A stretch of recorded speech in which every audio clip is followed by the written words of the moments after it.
नमस्कार प्यारे मित्रों, आप सभी का शिक्षा हिंदी के यूट्यूब चैनल पर हार्दिक स्वागत है। आज एक नए विषय पर इस वीडियो के माध्यम से हम लोग बात करने जा रहे हैं। जैसे कि हमारे एसएसबी टीजीटी के सिलेबस में हिंदी शिक्षण विधियां हैं, जैसे गद्य पाठ विधि, पद्य पाठ विधि सिलेबस में आपने देखा होगा। बीएड के दौरान ये आपको पढ़ाए भी गए होंगे। इस वीडियो में हम शुरुआती तरीके से यानी शुरुआत से ही जो है शिक्षण विधियों के विषय में चर्चा करने जा रहे हैं। और आपको अगर इसके बारे में कुछ भी नहीं पता तो मैं कोशिश यही करूँगा कि इस वीडियो में आपको समझ में आए। और ये शिक्षण विधियाँ से संबंधित जो है पहला क्लास है जिसकी चर्चा हम लोग इस वीडियो में करने जा रहे हैं। तो पहले इसमें जो आता है, सबसे पहले हम देखते हैं कि भाषा। यह विषय परीक्षा पास करने के लिए नहीं है, यह एक बेहतरीन शिक्षक बनने के लिए भी मैं आपको इसमें शिक्षा देने जा रहा हूँ। मैं आपको यहाँ पर जो भी है कोशिश करूँगा कि पूरा डिटेल्स में आपको समझा दूँ। तो भाषा क्या है? भाषा वह साधन है जिसके द्वारा एक प्राणी दूसरे प्राणी पर अपने विचार, भाव या इच्छा प्रकट करता है। मित्रों, सबसे पहले समझिए कि भाषा क्या है। कल्पना कीजिए यदि भाषा न होती तो हम क्या करते? हम केवल संकेतों का सहारा लेते और संकेतों से बात करते, लेकिन संकेतों की सीमा होती है। यहाँ पर क्या कहा गया है? भाषा एक साधन है। साधन का अगर अंग्रेजी में अगर हम लोग अर्थ निकालेंगे तो होगा टूल।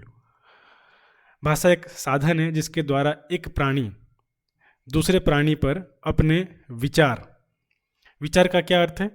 विचार का अर्थ है कि जो दिमाग में आता है, जैसे कि तर्क। भाव क्या है? जो दिल में आते हैं, जैसे सुख, दुख या दर्द वाला जो भावना है, क्रोध वाली जो भावना है। उसके बाद क्या है? तीसरा इच्छा यानी जो हम चाहते हैं। जैसे किसी इच्छा को हम लोग प्रकट करते हैं, जैसे किसी से पानी मांगते हैं, किसी को आज्ञा देते हैं। जब एक प्राणी किसी दूसरे प्राणी पर इन तीन चीज़ों के माध्यम से, इन तीन चीज़ों को दूसरे व्यक्ति तक जिस माध्यम से पहुंचाता है, वही जो है भाषा है। भाषा की विशेषताएं हम देखते हैं कि बहुत सारी विशेषताएं हैं भाषा की, लेकिन हमने कुल मिलाकर यहाँ पर हम 10 विशेषताएं ली हैं, जो कि 10 विशेषताओं से जो है सब कुछ यहाँ पर आ जाएगा। पहली भाषा की क्या विशेषता है? भाषा एक अर्जित संपत्ति है, पैतृक नहीं। ये कथन जो है बहुत ही महत्वपूर्ण है। आपने कई बार इसको सुना होगा और आपको अच्छी तरह से समझ में आया होगा, लेकिन मैं यहाँ पर दूसरे तरीके से आपको समझाने जा रहा हूँ। तो इसका अर्थ यह है कि भाषा हमें विरासत में पिता की जायदाद की तरह नहीं मिलती। जैसे एक डॉक्टर है, जो डॉक्टर का जो बेटा है जन्म लेते ही डॉक्टर नहीं बन जाता, उसे पढ़ाई करनी पड़ती है। उसी तरह यदि भारतीय माता पिता का बच्चा इंग्लैंड में पले बढ़े तो वह हिंदी नहीं अंग्रेजी बोलेगा। क्यों? क्योंकि उसने अंग्रेजी अर्जित की है। और भाषा वातावरण से सीखी जाती है, जन्म से प्राप्त नहीं होती। तो इसीलिए जो पहले भाषा की विशेषता क्या है कि भाषा एक अर्जित संपत्ति है, पैतृक नहीं। फिर भाषा की दूसरी विशेषता क्या है? भाषा सामाजिक प्रक्रिया है। भाषा समाज के बिना जीवित नहीं रह सकती है। यदि एक बच्चे को जन्म से जंगल में अगर हम लोग अकेला छोड़ दें, कहाँ पर? जंगल में अकेला छोड़ दें, और तो वह कोई भाषा नहीं बोल पाएगा। भाषा का जन्म और विकास समाज के बीच लोगों के आपसी बातचीत से ही होता है। इसीलिए भाषा क्या है? एक सामाजिक प्रक्रिया है। तीसरी विशेषता भाषा क्या है? भाषा अनुकरण जन्य प्रक्रिया है। अनुकरण का यहाँ पर क्या अर्थ है? नकल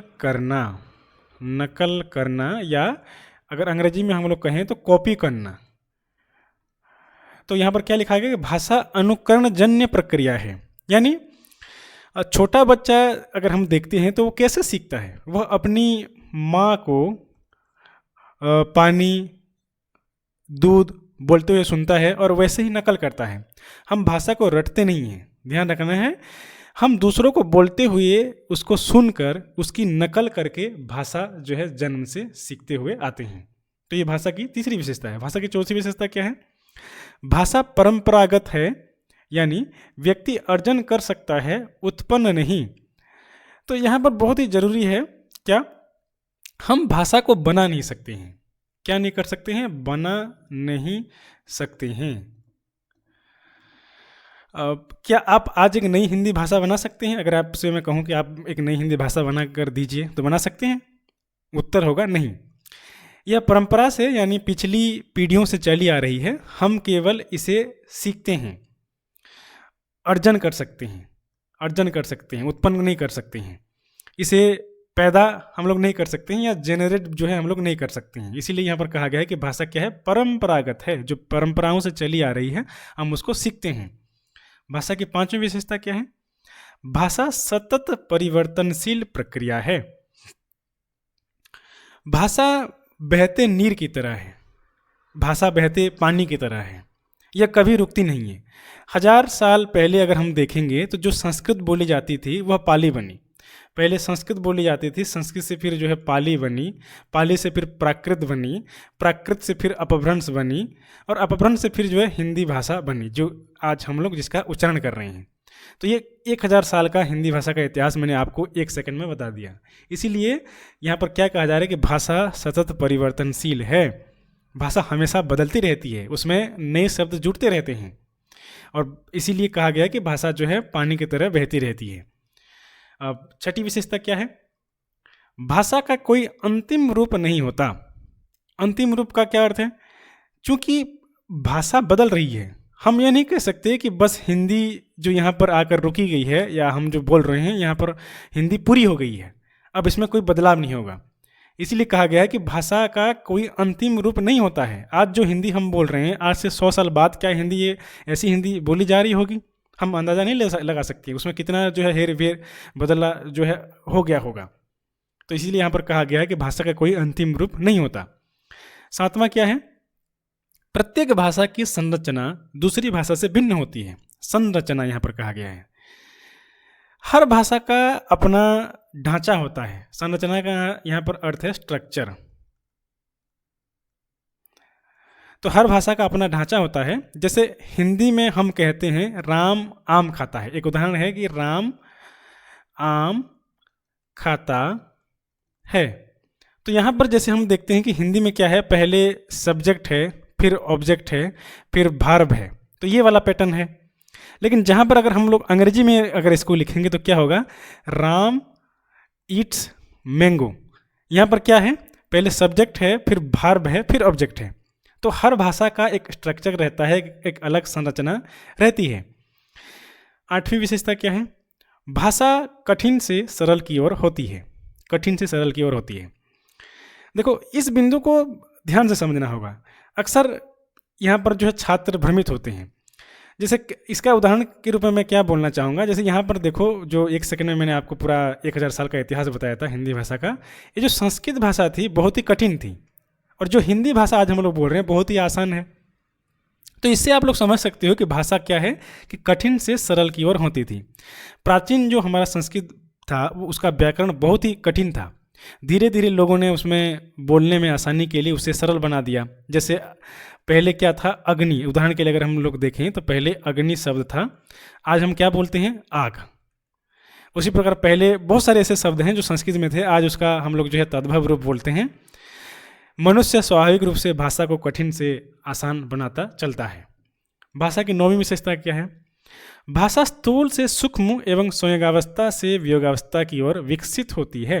स्थूल से सूक्ष्म, संयोगावस्था से वियोगावस्था। स्थूल से सूक्ष्म का अर्थ क्या है? कि जैसे पहले भाषा केवल बाहरी वस्तुओं के नाम बताती थी, या धीरे धीरे उसमें गहरे विचारों और भावनाओं को व्यक्त करने की शक्ति आई। अगर जैसे उदाहरण से के रूप में हम लोग देखेंगे तो पहले जब भाषा का विकास हुआ तो बाहरी वस्तुओं जैसे पेड़ पौधे पक्षी ऐसे जो है भाषा पहले चल रही थी, स्थूल थी। स्थूल चीज़ों पर भाषा को जो है हम लोग सीख रहे थे, समझ रहे थे, बोल रहे थे। फिर सूक्ष्म की ओर बढ़ी। सूक्ष्म यानी जो हमारी व्यक्तिगत भावनाएं हैं, और अलग अनेक तरह की अलग अलग चीज़ें हैं जो कि सूक्ष्म के अंतर्गत आती हैं, तो उसको व्यक्त करने की शक्ति भाषा में आ गई। इसीलिए यहाँ पर कहा गया है कि भाषा स्थूल से सूक्ष्म की तरफ जाती है। और यहाँ पर संयोगावस्था से वियोगावस्था का अर्थ क्या है? जैसे यहाँ पर संयोगावस्था से जो संस्कृत भाषा है उसका उदाहरण हम लोग ले सकते हैं। संस्कृत एक संयोगात्मक भाषा थी। इसमें क्या होता था कि शब्दों में विभक्तियाँ जुड़ी रहती थी। जैसे अगर मैं कहूँ, एक शब्द है संस्कृत का रामेण।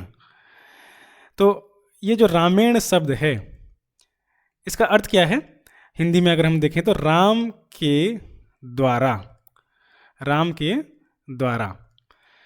तो संयोगावस्था में क्या हो रहा था, विभक्तियां जोड़ी हुई थी, तो एक ही शब्द में जो है एक बहुत सारा अर्थ उसका रहता था। लेकिन वियोगावस्था, हिंदी की एक वियोगावस्था भाषा है, हिंदी वियोगात्मक है। यहाँ राम के द्वारा अलग अलग लिखा जाता है और भाषा का विकास जुड़े हुए शब्दों से यहाँ पर अलग हो जाता है। इसीलिए कहा गया है कि भाषा क्या है, संयोगावस्था से वियोगावस्था की ओर विकसित होती रहती है या होती है।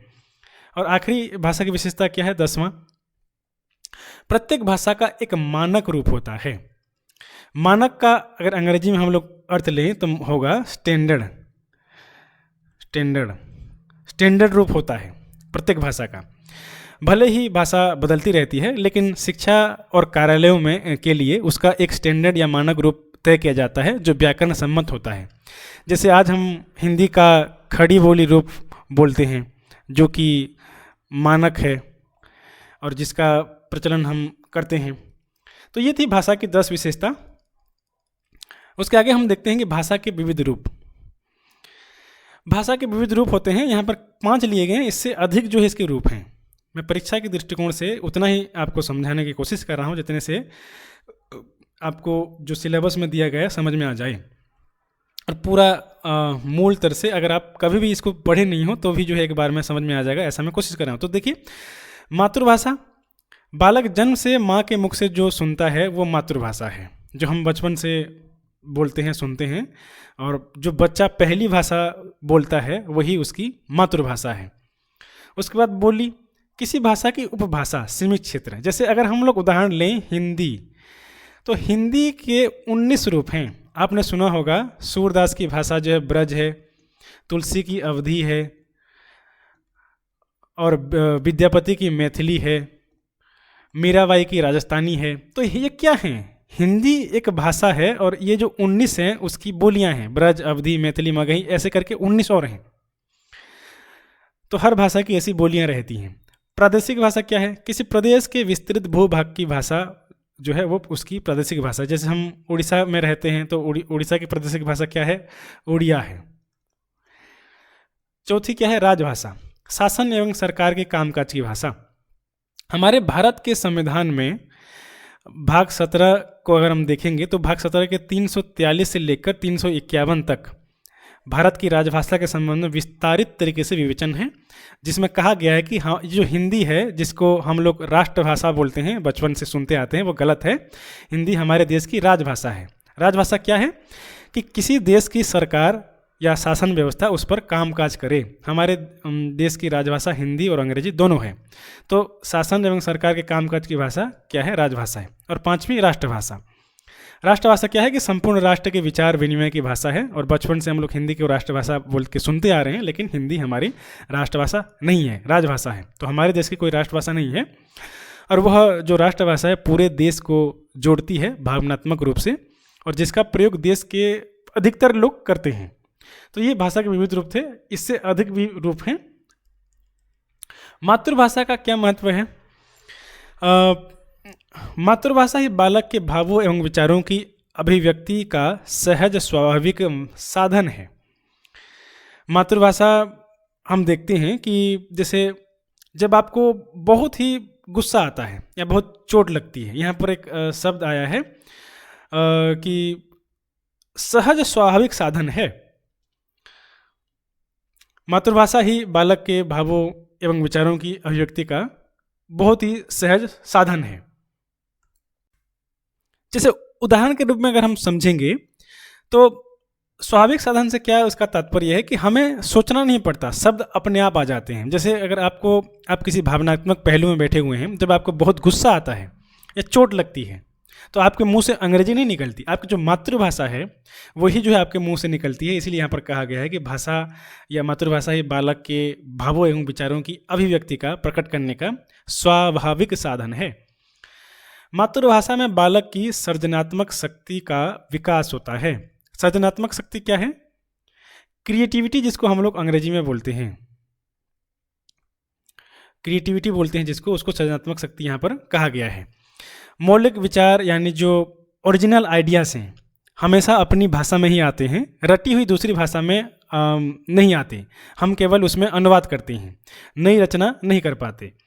मातृभाषा में ही भाव और विचार उत्पन्न होते हैं। इसका अर्थ क्या है कि जो हमारी मातृभाषा है उसी में ही हमारे मूल विचार और मूल भाव उत्पन्न होते हैं। बाकी जो भी भाषा हम दूसरी भाषा के रूप में सीखते हैं उस भाषा में हम लोग मातृभाषा से अनुवाद करते हैं। और भावनात्मक विकास का सर्वोत्तम साधन मातृभाषा है। बच्चे का जो इमोशनल जुड़ाव है, इमोशनल जो भावनात्मक रूप से वो बच्चा जुड़ा हुआ है किसी के साथ भी, अपनी माँ की भाषा से ही सबसे गहरा होता है। सामाजिक रचना एवं क्रियाकलापों की दृष्टि से मातृभाषा अधिक व्यवहारिक एवं सुगम साधन है। समाज में लेन देन और बातचीत के लिए यह सबसे आसान साधन है। क्या? मातृभाषा। मातृभाषा शिक्षण के उद्देश्य क्या हैं? किसी भी शिक्षण उद्देश्यों को निर्धारित करते समय उसकी प्रकृति, स्वरूप एवं जीवन में उपयोग आदि पर विचार करना आवश्यक हो जाता है। इस दृष्टि से भाषा एक बहुत ही व्यापक विषय है। भाषा के दो पक्ष स्पष्ट हैं, भाषिक एवं साहित्यिक। भाषिक पक्ष के भी दो रूप हैं, ज्ञान पक्ष और व्यवहार या कौशल पक्ष। साहित्यिक पक्ष के भी अनेक पक्ष हैं, जैसे ज्ञानात्मक, सौंदर्य बोधात्मक, विवेचनात्मक, प्रेरणात्मक आदि। तो शिक्षक के रूप में हमें पता होना चाहिए कि हम हिंदी क्यों पढ़ा रहे हैं। इसीलिए मातृभाषा शिक्षण के उद्देश्य को हम जो है यहाँ पर पढ़ रहे हैं। इसके उद्देश्य बहुत ही व्यापक हैं। जैसे भाषा के दो पक्ष हैं, भाषिक एवं साहित्यिक। भाषिक क्या है? भाषा का भाषिक पक्ष क्या है? इसका बनावटी पक्ष है। जैसे अगर उदाहरण के लिए हम लोग लें तो इसका व्याकरण और भाषा संबंधित नियमों को जानना। और इसका साहित्यिक पक्ष क्या है? साहित्यिक पक्ष वो है जैसे कविताओं, कहानियों या लेखकों के बारे में जानना। तो इसीलिए भाषा के दो पक्ष स्पष्ट होने चाहिए व्याकरण या मातृभाषा सिखाने से पहले। क्या?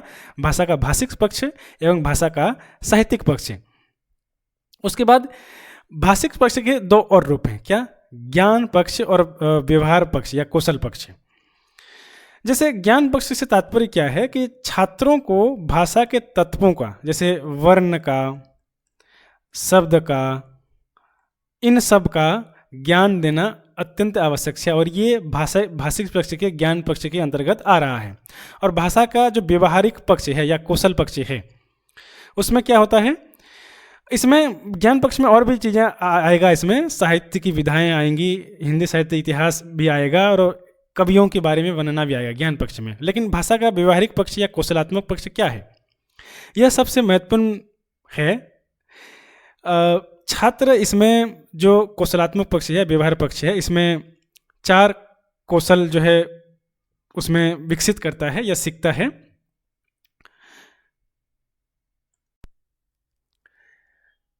पहला अगर हम देखेंगे जो साहित्यिक पक्ष है या जो ज्ञानात्मक पक्ष है, भौतिक तत्वों का ज्ञान प्राप्त करना। साहित्यिक विधाओं, निबंध, कहानी, उपन्यास, एकांकी का ज्ञान प्राप्त करना, जैसे हमने ऊपर चर्चा की।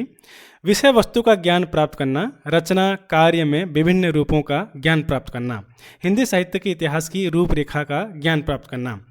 छात्रों को ज्ञानात्मक पक्ष में क्या होता है कि छात्रों को भाषा के तत्वों, वर्ण, शब्दों का ज्ञान देना, साहित्य की अनेक अनेक विधाओं, निबंध, कहानी, उपन्यास का ज्ञान प्राप्त कराना। उसके बाद विषय वस्तु का ज्ञान प्राप्त कराना, जो हिंदी साहित्य के इतिहास में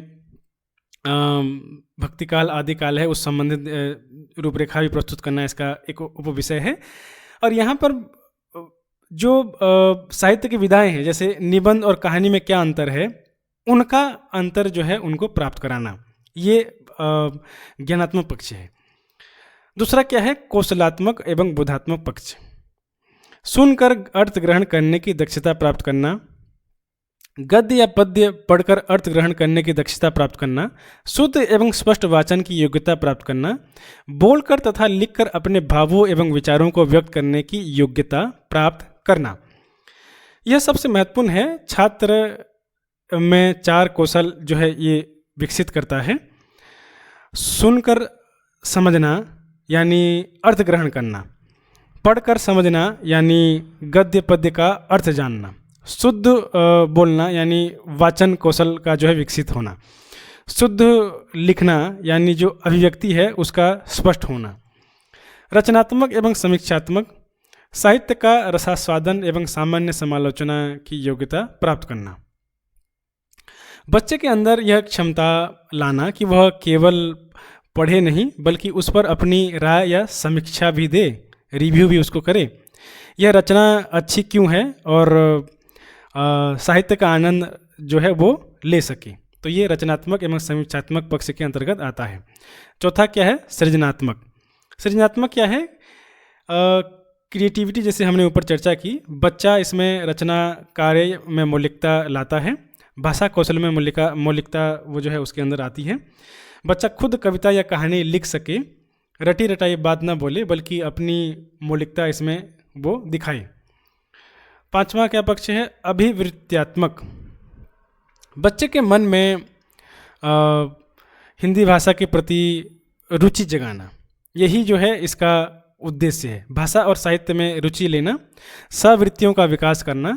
इन उद्देश्यों की प्राप्ति की दृष्टि से शिक्षण में यह देखना आवश्यक है कि इनसे संबंधित व्यवहारिक परिवर्तन बालकों में क्या अपेक्षित हैं। इसका ध्यान रखने से शिक्षण प्रक्रिया अधिक उद्देश्य और सार्थक हो सकेगी। मातृभाषा शिक्षण के सिद्धांत क्या हैं, या उस पर हम चर्चा कर रहे हैं। जैसे शिक्षक द्वारा बालकों की रुचियों, प्रवृत्तियों, क्षमताओं आदि का ध्यान रखा जाता है। आधुनिक मनोविज्ञान शिक्षण में इन प्रवृत्तियों पर विशेष बल दिया जाता है। शिक्षण देते समय विषय एवं बालक दोनों ही का ध्यान रखा जाना आवश्यक है, किंतु मातृभाषा के साथ ही बालक स्वयं ही अनुकरण द्वारा वातावरण से सीखना प्रारंभ कर देता है।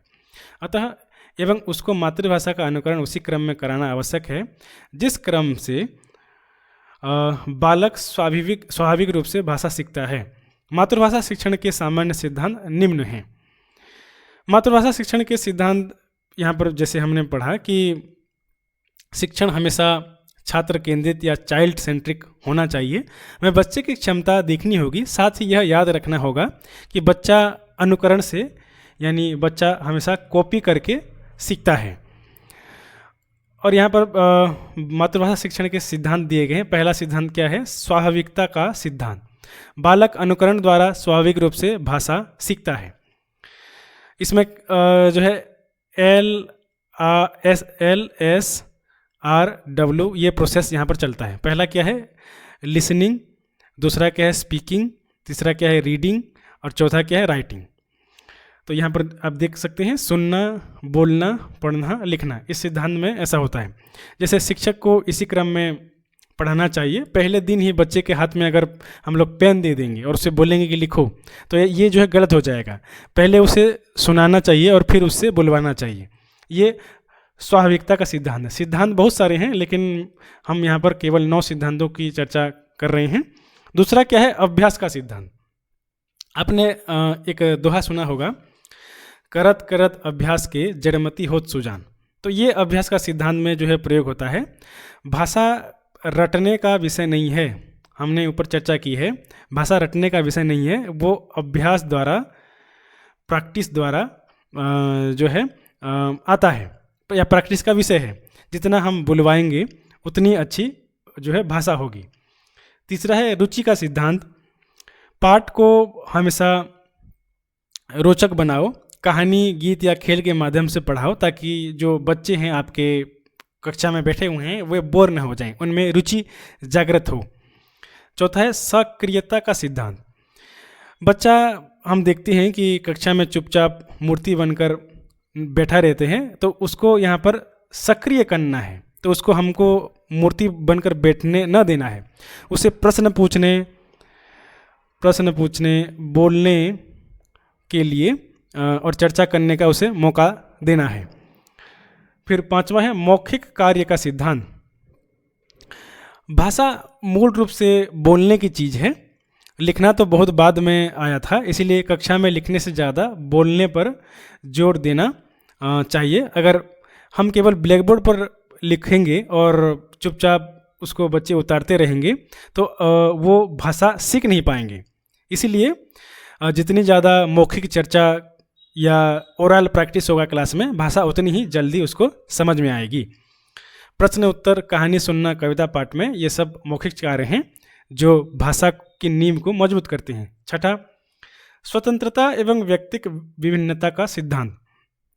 हर बच्चे की सीखने की गति अलग होती है और होशियार और कमज़ोर बच्चे दोनों का ध्यान रखना हमेशा शिक्षक का धर्म है। इसीलिए हमेशा हर बच्चे को स्वतंत्रता देना चाहिए, क्योंकि एक बच्चा जैसा सीख रहा है दूसरा बच्चा वैसा नहीं सीखेगा। उसकी इन दोनों की गति में, सीखने की गति में, समझने की गति में व्यक्तिगत भिन्नता होगी। तो इसीलिए ये सिद्धांत समझना बहुत ज़रूरी है।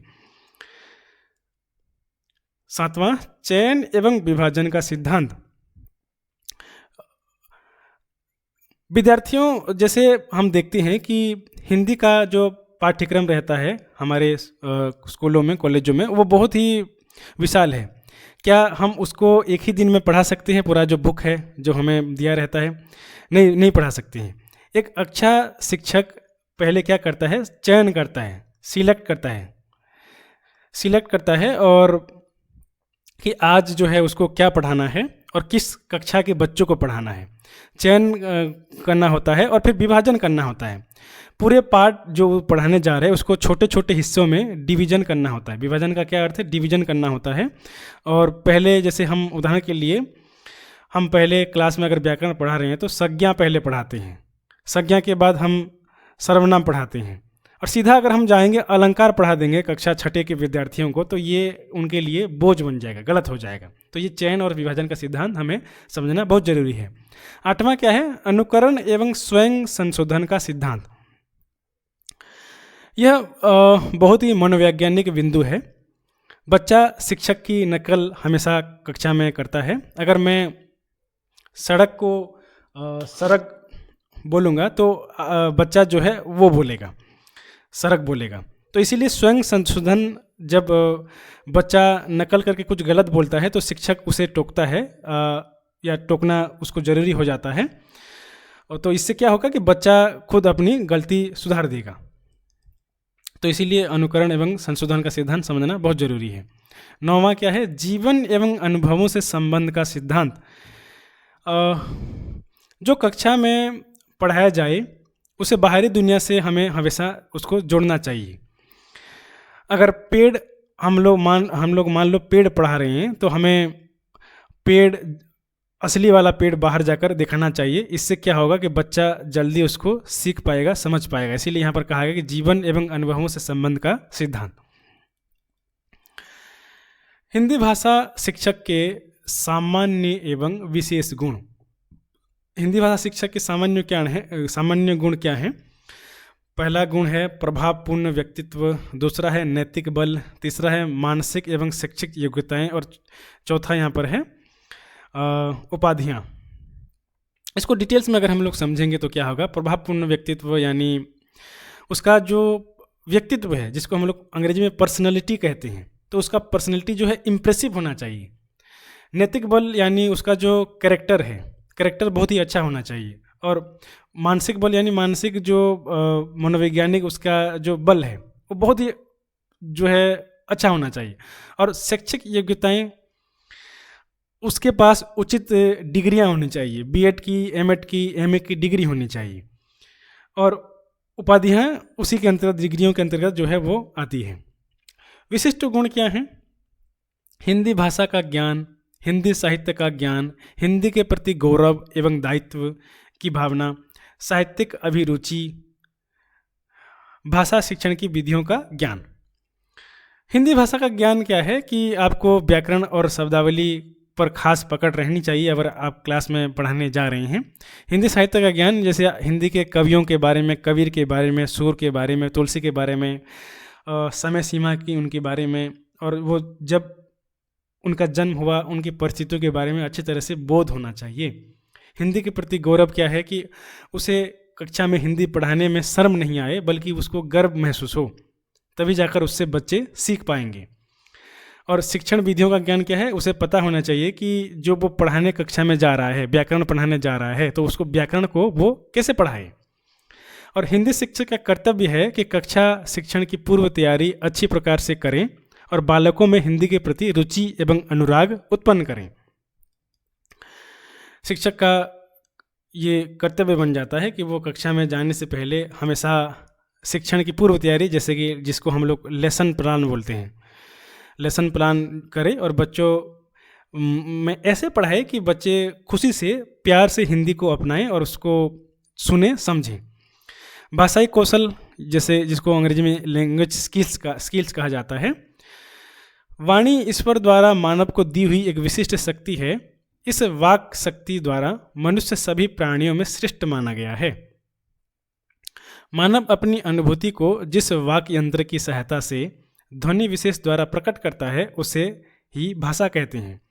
भाषा के द्वारा ही मानव अपने विचारों को दूसरों तक पहुंचाता है और दूसरों के विचारों को ग्रहण करता है। भाषा के इस आदान प्रदान की क्रिया में कुशलता प्राप्त करना ही भाषाई कौशल है। ईश्वर ने मनुष्य को बोलने की शक्ति या वाक शक्ति दी है। भाषाई कौशल का मतलब है कि भाषा को प्रयोग करने में हमें हमेशा एक्सपर्ट जो है बनना होगा। हमारे पास इतनी शक्ति है कि किसी भाषा को अगर हम लोग पढ़ाने जा रहे हैं तो उसको पढ़ाने से पूर्व, उसको पढ़ाने से पहले हमें उस भाषा में एक्सपर्ट बनना जरूरी है। इसी को ही जो है भाषाई कौशल यहाँ पर कहा गया है। और भाषाई कौशल के ये 4 मूल खंभे हैं जिस पर भाषा पूरी तरह से टिकी है। पहला क्या है? सुनना, दूसरा है बोलना, तीसरा है पढ़ना और चौथा है लिखना।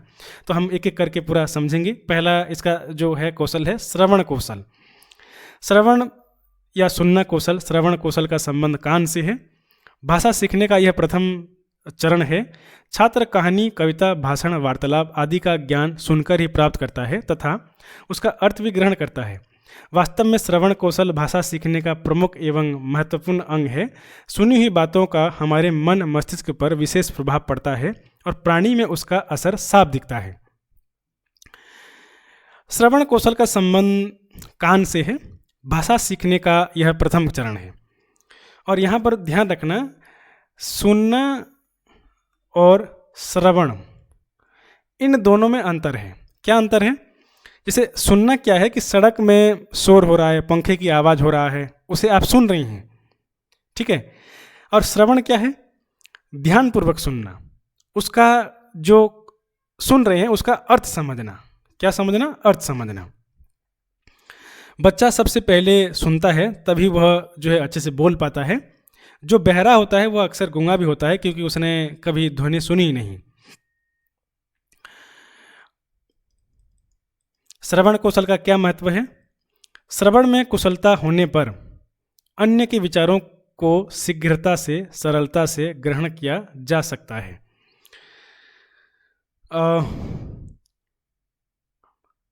कहानी, भाषण, निर्देश सब सुनकर ही हम लोग सीखते हैं, तो इसलिए ये पॉइंट जो है बहुत ही ज़्यादा जरूरी है।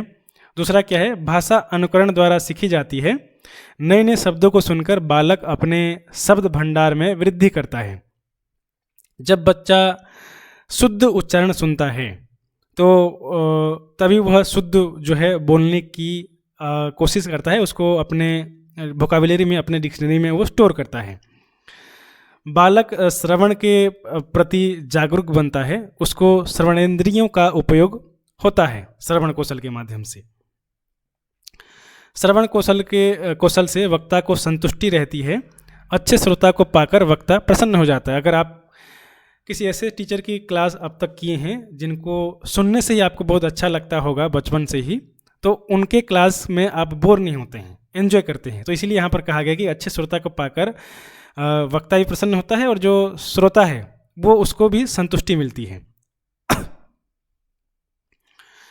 शांत रहकर दूसरों की बात सुनकर समझकर व्यक्ति अपने विचारों को प्रस्तुत कर सकता है। एक अच्छा श्रोता ही समाज में हमेशा सम्मान पाता है। वक्ता भी उसी से खुश होता है जो उसकी बात जो है ध्यान से सुने। बालक के व्यक्तित्व का विकास जो है श्रवण कौशल का अधिक महत्व है। ये बहुत ज़रूरी है कि जो बच्चा बड़ा हो रहा है वो पहले सुने, समझे और सीखे। इसके लिए शांत रहना बहुत ज़रूरी है। 7वां, साहित्य की विभिन्न विधाओं का अध्ययन तथा उसकी व्याख्या को सुनकर ही उसकी विषय वस्तु को ग्रहण किया जा सकता है। श्रवण कौशल से बालक में मौखिक अभिव्यक्ति का विकास होता है। सुनने से शब्द भंडार बढ़ता है, जिससे बोलने की कला विकसित होती है। श्रवण कौशल के विकास की उपयोगिता: बालक पहले सुनता है, फिर बोलने का प्रयास करता है। दूसरे के उच्चारण को सुनकर वैसे ही बोलना वह चाहता है। अतः बालक में भाषा विकास के लिए उसको श्रवण में कुशलता अर्जित करनी चाहिए। श्रवण में कुशलता प्राप्त करने पर बालक दूसरे के कथन को अविलंब समझ लेता है। अगर श्रवण नहीं कर रहा है ध्यान से, तो वो जो बोला जा रहा है वो उसको समझ में नहीं आता है। तो इसीलिए श्रवण कौशल की बहुत ज़्यादा उपयोगिता है। उसके बाद है श्रवण कौशल के उद्देश्य। पहला है छात्रों में श्रवण के प्रति रुचि उत्पन्न कराना। बच्चा सुनकर अर्थ ग्रहण कर सके, केवल तोती की तरह वो सुने नहीं, उसको समझे भी। छात्रों में सुनकर अर्थ ग्रहण करने की योग्यता प्राप्त करना, जैसे अभी मैंने कहा।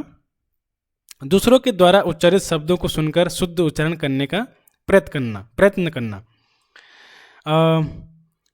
वक्ता के मनोभाव को वह समझ सके कि वह गुस्से में बोल रहा है या किस में बोल रहा है। ये जो चौथा पॉइंट है, वक्ता के मनोभावों को समझना। पांचवा, भाषा एवं साहित्य के प्रति रुचि उत्पन्न करना। तो शुद्ध उच्चारण करने की जो है बच्चा इससे श्रवण कौशल से प्रेरणा लेता है। अगर आप अच्छे से उच्चारण नहीं कर पा रहे हैं तो बच्चा भी शुद्ध उच्चारण करने की प्रेरणा आपसे नहीं लेगा। श्रवण शिक्षण की विधियाँ। पहली विधि है प्रश्नोत्तर। प्रश्नोत्तर विधि में क्या होता है कि इसमें केवल ज्ञान का जांच नहीं, बल्कि ध्यानपूर्वक सुनने का ये सर्वोत्तम अभ्यास है। प्रश्न पूछने पर सटीक उत्तर देने के लिए छात्र को हर शब्द को गहराई से सुनना और समझना पड़ता है, जिससे एकाग्रता बढ़ती है। तो ये पहली विधि है, श्रवण शिक्षण की विधियों की पहली है प्रश्नोत्तर। दूसरी है सस्वर वाचन। शिक्षक जोर से पढ़े और बच्चे सुने, इसी को सस्वर वाचन कहा जा रहा है। तीसरा है कहानी कहना और सुनना। कहानी सुनाकर प्रश्न पूछना, यही जो है कहानी कहना और सुनना। और चौथा है श्रुत लेख। शिक्षक बोले और छात्र जो है उसमें, शिक्षक जो है बोल रहा है या बोले और छात्र क्या करें, उसको जो शिक्षक बोल रहे हैं उसको लिखें। तो ये जो है श्रुत लेख है। पांचवा है वाद विवाद। वाद विवाद केवल बोलने का अभ्यास नहीं है। वाद विवाद क्या है? यह सुनने का भी बहुत बड़ा अभ्यास है। जब विपक्ष बोल रहा होता है तो आपको उसे बहुत ध्यान से सुनना पड़ता है ताकि आप उसकी बात को काट सकें। इसीलिए वाद विवाद श्रवण कौशल को विकसित करने की एक बेहतरीन विधि है। और आखिरी इसमें क्या है? दृश्य श्रव्य सामग्री का प्रयोग। दृश्य श्रव्य क्या है? यहाँ पर जो दृश्य है जो हम देखते हैं, श्रव्य जो हम लोग सुनते हैं। तो यूँ जब जो ऑडियो विजुअल एड्स है, यही इसका प्रयोग अगर हम लोग करेंगे कक्षा में, जैसे टेप रिकॉर्डर हो गया, रेडियो हो गया, मोबाइल हो गया, स्क्रीन हो गया। जब हम बच्चे को एक वीडियो दिखाते हैं या टेप रिकॉर्डर पर किसी महान वक्ता का भाषण सुनाते हैं, तो उसका सुनने का कौशल या लिसनिंग स्किल्स और तेज होता है। वह अलग अलग लहजे या एक्सेंट्स को पहचानता है या उसे सीखता है। तो ये श्रवण कौशल की विधियाँ हैं। दूसरा क्या है? उच्चारण या बोलना कौशल।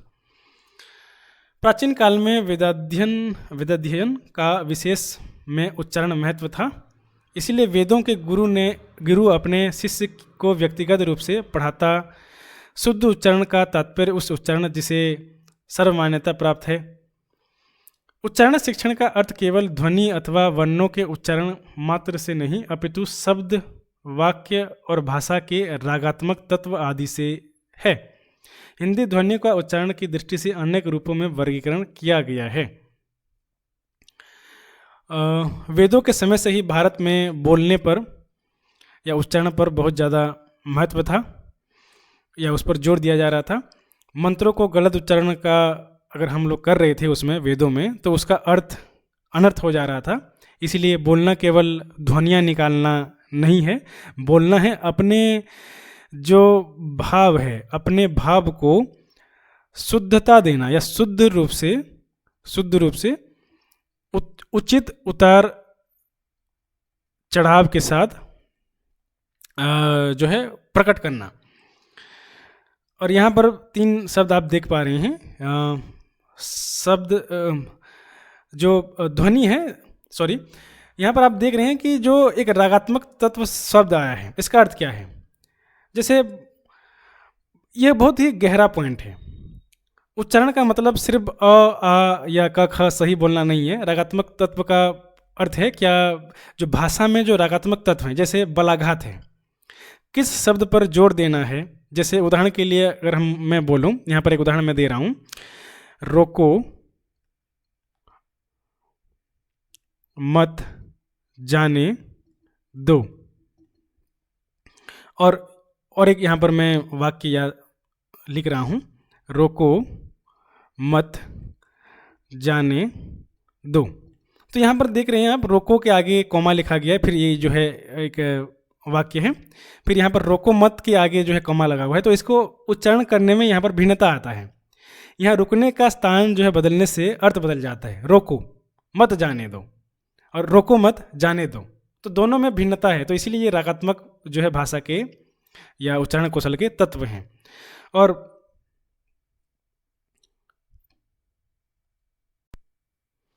हिंदी ध्वनियों का उच्चारण की दृष्टि से अनेक रूपों में वर्गीकरण किया गया है। पहला क्या है, उच्चारण अवयवों की दृष्टि से, और दूसरा क्या है, प्रयत्न की दृष्टि से। उच्चारण अवयव की दृष्टि से क्या है, जैसे कंठ वर्ण है, तालु वर्ण है, मूर्धा जो है वर्ण है, दंत्य वर्ण है।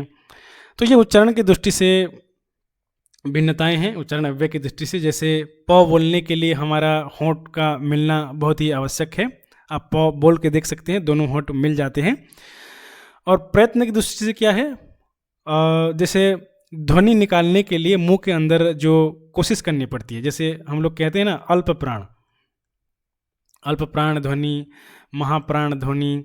तो ध्वनियों का भिन्नता होता है। ध्वनि निकालने के लिए मुंह के अंदर जो हम लोग कोशिश करते हैं उसको ही प्रयत्न कहा जाता है। और हिंदी ध्वनियों का वर्गीकरण जो है अनेक रूपों में किया गया, और ये 2 प्रमुख हैं, उच्चारण अवयव की दृष्टि से, प्रयत्न की दृष्टि से। माध्यमिक स्तर पर जिसको हम लोग पढ़ाने जा रहे हैं, जैसे क्लास 7 से लेकर 10 तक, शिक्षण का उद्देश्य शुद्ध उच्चारण का ज्ञान तथा उसके प्रयोग की क्षमता प्रदान करना है, यह करता है। माध्यमिक कक्षाओं के उच्चारण शिक्षण के लिए निम्नलिखित अवसर प्राप्त होते हैं। कौन कौन से अवसर माध्यमिक शिक्षा के कक्षाओं को पढ़ाने के लिए प्राप्त होते हैं। पहला है भाषा के पाठ पढ़ाते समय सस्वर वाचन के प्रसंग में। जब हम कक्षा में पाठ पढ़ाते हैं और छात्रों को खड़ा करके पढ़वाते हैं, अगर वह गलत पढ़ता है तो वही हम लोग उसको टोक कर सही करवाना है। दूसरा, भाषा कार्य प्रसंग में। जब हम व्याकरण पढ़ा रहे हों, संधि या समाज हम जब समझा रहे हों, तब शब्दों का सही उच्चारण सिखाना। जैसे एक शब्द है विद्या जोड़ आलय, तो ये क्या होगा, विद्यालय। तो विद्यालय बोलते समय जो द्य का उच्चारण है, विद्या का, इसका उच्चारण हमें इसमें सिखाना होता है। मौखिक रचना शिक्षण के प्रसंग में, जब छात्र भाषण दे रहा है और अंताक्षरी खेल रहा है या अपनी यात्रा का वर्णन कर रहा है, तो यह सबसे अच्छा समय है कि उसकी जो गलतियां हैं उसको हम लोग पकड़ सकें और उसकी मौखिक रचना जो है वहाँ पर हम लोग उसको सही कर सकें।